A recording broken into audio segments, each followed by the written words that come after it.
My Wi-Fi goes out if somebody microwaves a Hot Pocket. Meanwhile, AT&T, Verizon, and T-Mobile are all proud because they're working together to eliminate dead spots.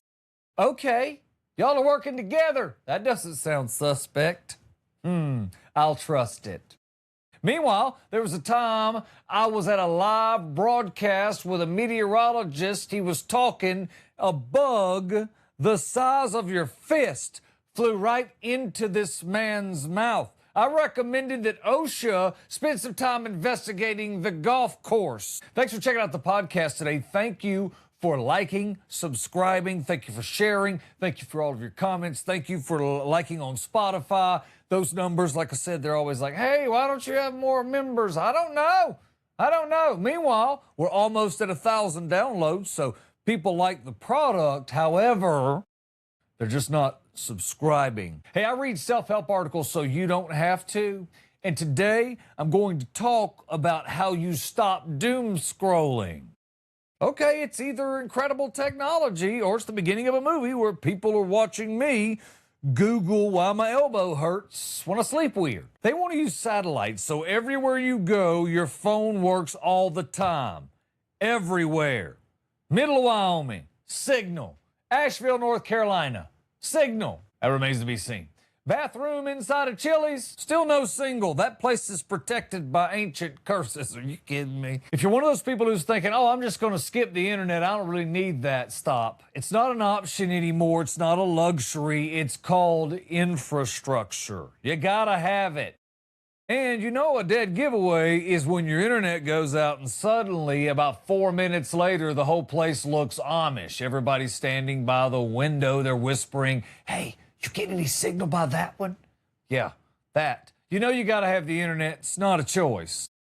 People standing by your window, hoping to enjoy life on some level, can't be the way you want it. Oh, I'm that weird guy that believes we should all have internet for free. If you're in the U.S., doesn't matter where you live, the internet should be free. How are we going to pay for it? I don't know. I just say things with confidence, like politicians. Somehow, the money just shows up for them. Maybe it'll happen for me. I don't have any detail. I'm just kind of emotionally campaigning for something that I'm not sure about. Electricity matters. Water matters. Roads matter. You're telling me in 2026, a guy can order a flamethrower flashlight, beef jerky, and a replacement kayak seat at 2:13 in the morning, but a kid in rural America can't even get his homework done? Well, that's flicked. And I know what you're thinking, Bud, that's going to cost trillions. I don't know what it's going to cost, but hear me out. Think about all these libraries we build. What do we need them for? I'm not saying burn them down. Calm down, librarians. I know you don't trust me, and I already don't trust you because I feel like y'all got some pent-up angst y'all need to get rid of. And I think once you blow the top off that, this will make more sense. Because all these library buildings, people used to come in and access information. Right now, a library is basically free Wi-Fi and a guy asleep over near the Civil War biographies who hasn't showered in a few weeks. I'm just going to tell you, nobody wants to go over there. The sweet smell of books is gone, and that's not all right. It's downright disrespectful. I ain't saying libraries are problematic. They're wonderful. Quietest places in America. Nobody ever goes in them. You can walk into a library right now. Your blood pressure is going to drop 12 points. You'll immediately whisper.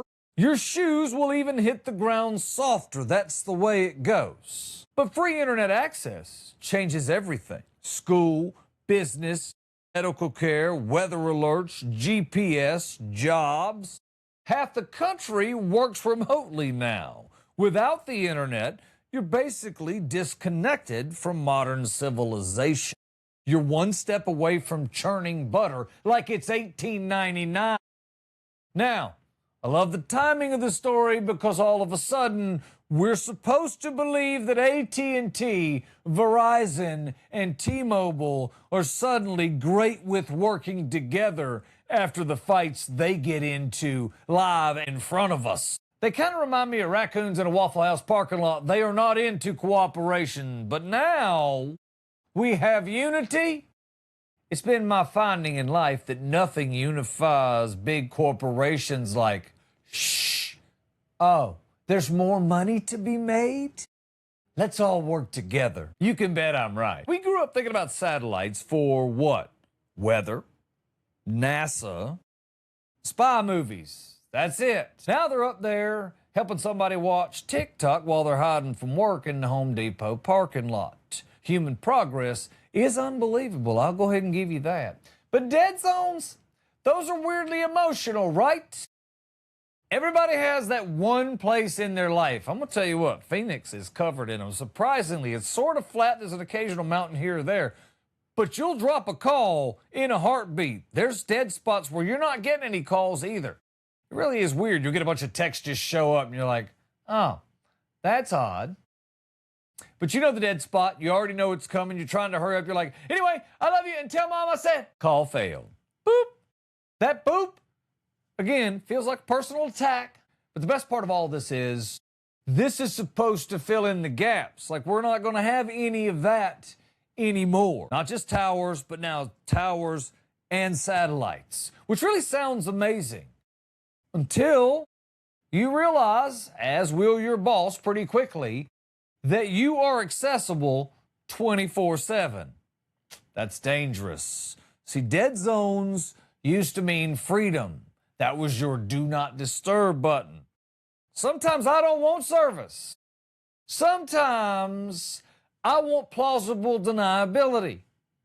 Oh, sorry, I was in Asheville. No one has a signal in Asheville. Meanwhile, I was at Target looking at beef sticks.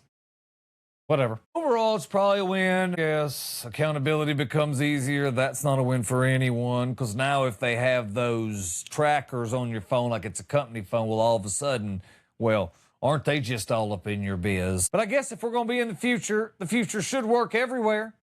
And if we're going to have satellites covering the entire country anyway, the least they could do is fix the signal inside Costco. I can't hate on that. Yeah, there was that night.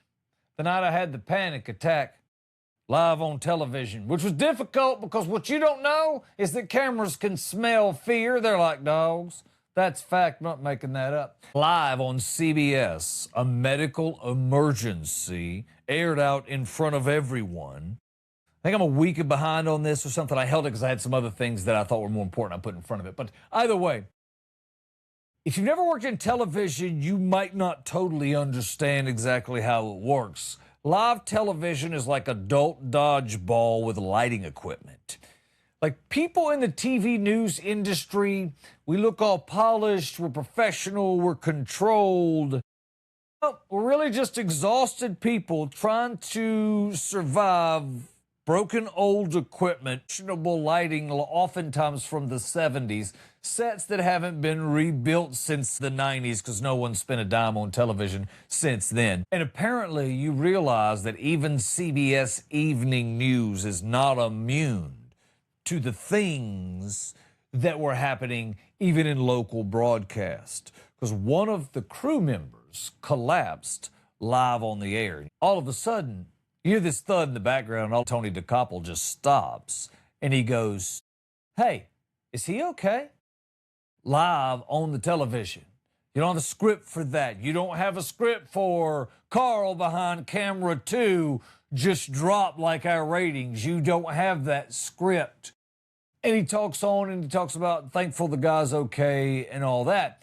But that's what I like about live television, because live television will humble you quickly. I got my start doing weather. I was doing radio, and I've done that forever, and I was studying weather in college. I went to Mississippi State, and during that program, I got a channel there local to pick me up and just be the assistant to the weatherman. All I really wanted to do was learn the equipment at that time and get that experience that actual weather students like I was weren't going to get. I wanted time in the seat and time around it so I could be prepared. Radio gave me the skill to talk without a script. I had that. What I needed was time to be in front of the camera. You don't pick up these nervous tics, these habits, these things, which you're going to pick up anyway, and there's no way around it. I notice from show to show, there are some things I do a couple times in a show, and I'm like, man, you can't do that again. So we were at the golf course that night, and we were doing a live shot talking about the weather and how perfect it was. My friend Gary was anchoring.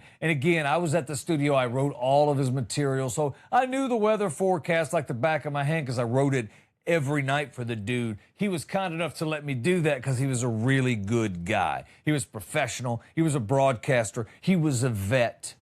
And while he's talking live on television, I'll never forget it, not as long as I lived, I watched an animal the size of a house cat fly right into this man's mouth. I seen it. I mean, it didn't hit near him. It went in him, all the way into his throat. It entered his body like it paid rent. You got to understand, when something weird like that happens on TV and you're live, half of you goes, oh my, look at what happened. Help this man. And the other half of you goes, we just have to keep smiling. So right in the middle of talking, my man Gary freezes. I could see him because I was behind the camera giving him cues. And he holds the mic up. I come around and grab it. He gets off of the mic, off camera, and starts coughing up something awful. I don't know that devil ever got fully out of him.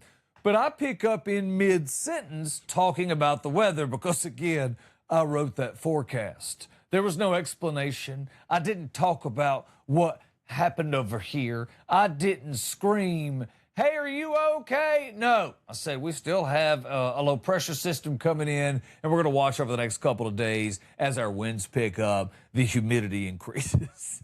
And my man was completely dying. Now, the next newscast, he could not go on either because, again, the inside of his throat cavity was deteriorated because he had a pterodactyl caught in there, bless his heart. Took days. I've been trained to do this. This does not bother me. In radio, we were just talking and being funny on purpose. We weren't really experts on any subject matter. With meteorology, it's a little different. I kind of have to know it, and that was a different thing. So when it was over, I was like, that was tough, right? Nobody trained you in broadcasting for insect digestion. That's not on the list of things that you're trained for. So you think you're ready for everything, and then one night, it's 10 o'clock, I'm working at Channel 8 in Tulsa.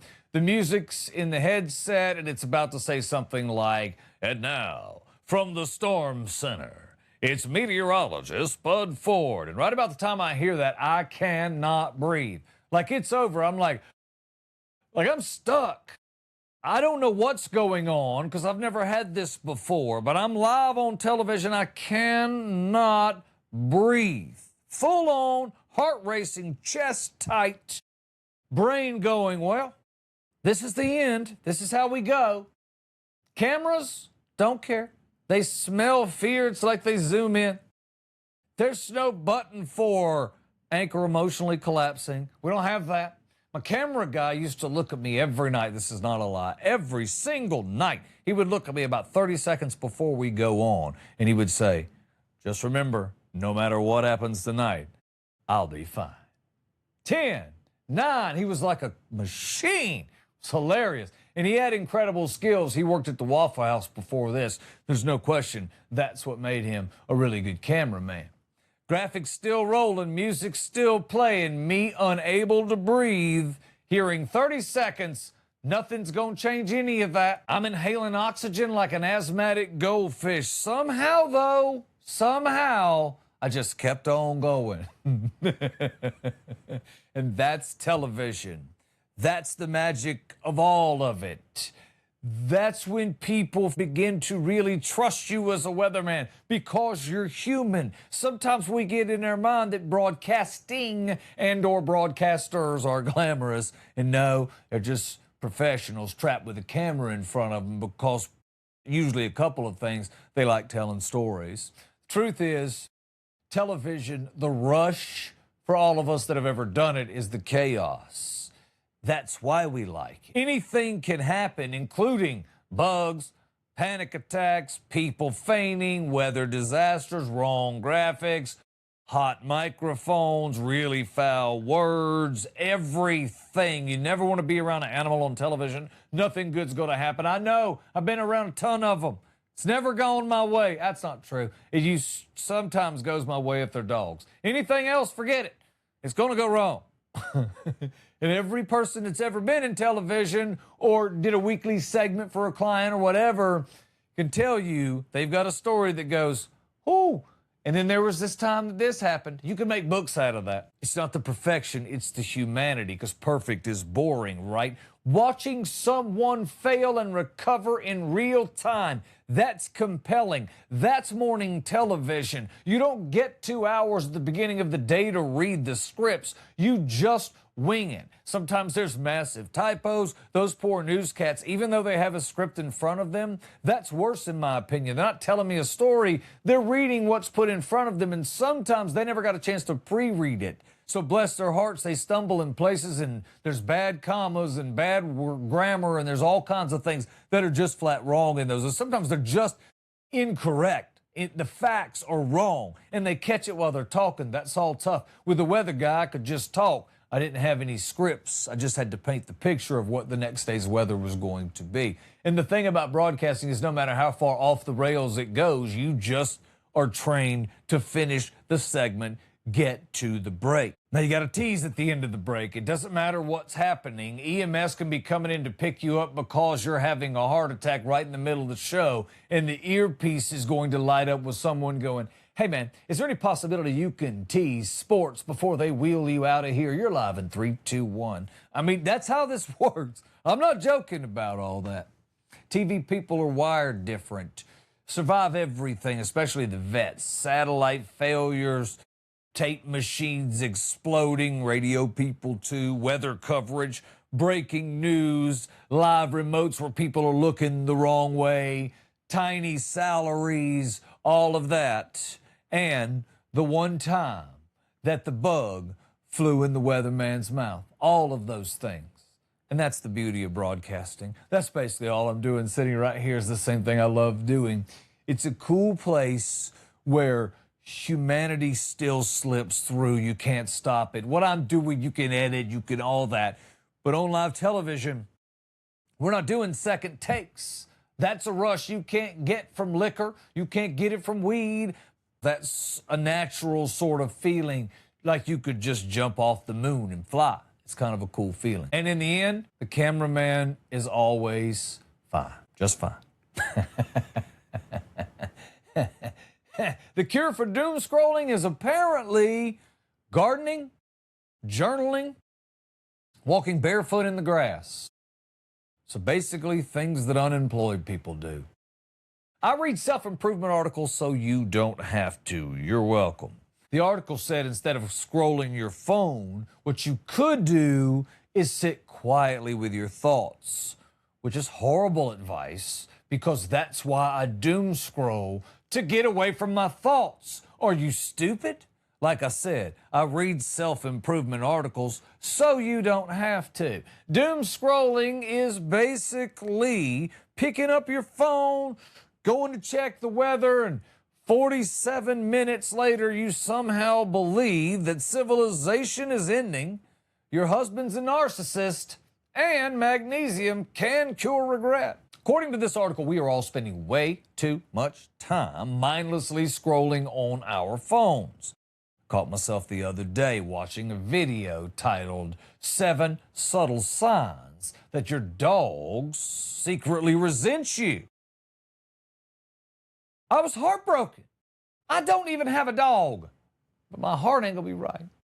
Now I worry about everybody's dog, and they're saying the doom scrolling increases stress, anxiety, poor sleep, exhaustion. Mentally, you're just bankrupt. And that's why we all look like we just got back from surviving a submarine accident. Nobody gets rested anymore. The solutions in these articles are always the funny part. Instead of just saying, hey, just calm down, relax, breathe, live in the now. Nope. They suggest activities. Sort of like a substitute teacher trying to prevent a lawsuit. They like to do the 5, 4, 3, 2, 1 grounding exercise. You know what that is, right? 5 things you could see, 4 things you could touch, 3 things you can hear. I will be danged if I'm doing math, homework, to survive Instagram. Take a quiet walk in nature. Yeah, because if there's one thing that calms me down, it's silence and cardio. Great idea. It also suggested sitting alone quietly with your thoughts. Do you not know why I picked up this phone in the first place? Of course. My thoughts are the problem. That's like telling somebody, hey, to escape sharks, you should just jump in the ocean. Rearrange a room in your house. So now instead of anxiety, I can have anxiety with the couch facing west. It's fantastic. What a suggestion. Compliment a stranger. Okay, that might have worked. But in 2026, I can't just walk up to somebody in Target and go, hey man, that's a nice jacket. Or I'm probably going to get pepper sprayed. And I don't need that. No one needs that, especially in Phoenix. Somebody else getting pepper sprayed. Plus, every time I do it, makes me cry a lot and my nose runs. Tired of it. I don't like it. Try gardening. That's what it said. You know, people who garden are emotionally stable, right? I bought like one plant one time, and on the 3rd day, it just died out of concern for me. Maybe that's not my thing. And they always say doom scrolling just sneaks right up on you. No, it doesn't. You know exactly when it starts. It starts when you're all like, hey, I'm going to go look at this real quick, because that's a lie. That's the gateway drug. Next thing you know, it's 1:40 in the morning and you're watching a former Navy SEAL explain to you why deodorant causes inflation. The article says that if you put your phone nearby and you're trying to have human interaction, it reduces the whole process. I got to agree with that. There's no question that's true. You can feel it now. Nobody listens anymore. They're all just waiting for their next chance to talk, like a malfunctioning podcast guest. You know what I mean? I think doom scrolling became popular because life is weird. Nobody relaxes naturally anymore. Even rest feels competitive. Think about it. If you tell somebody you got 9 hours of sleep, they're going to look at you like you just admitted to tax fraud. And social media makes everything worse because these people post 3, 4, 5, 6 times a day. I got to keep up. I'm laying in bed eating shredded cheese at midnight. Some guy my age just finished a marathon, wrote his 3rd book, and started a tech company, and he built a meditation barn. Well, good for him. I'm keeping this mozzarella bag alive, at least till Thursday. Article went on to say that instead of the doom scrolling, I could do puzzles or crafts, I could knit, could organize drawers. Listen, if I'm over here alphabetizing batteries for emotional growth, you need to call somebody. Take your shoes off and stand barefoot in the grass. That's not therapy. I live in Arizona. That's felony negligence. You out here all barefoot in Phoenix for like 8 seconds? You're going to learn about skin grafts. That's not a good idea. That's just bad advice. Our brains need to just chill, right? News, notifications, videos, ads, text, politics, conspiracy theories, a baboon eating grapes for some reason, and that's just this show. I mean, things can get crazy beyond here. Outside of these gates, people are nuts. So maybe rest is the answer. Maybe we just slow down a bit. Maybe knitting, or maybe not. Let's not get carried away. But maybe we put the phone down once in a while, we go outside, we talk to somebody, we sit quietly, we reset our brains. Then it'll be okay to come back inside and spend 3 hours watching conspiracy theory videos about why air fryers are woke. It's all about balance, people. It's all about balance. Thank you for spending time with me today. My name is Bud Ford at Bud Ford Comedy. Have a great day.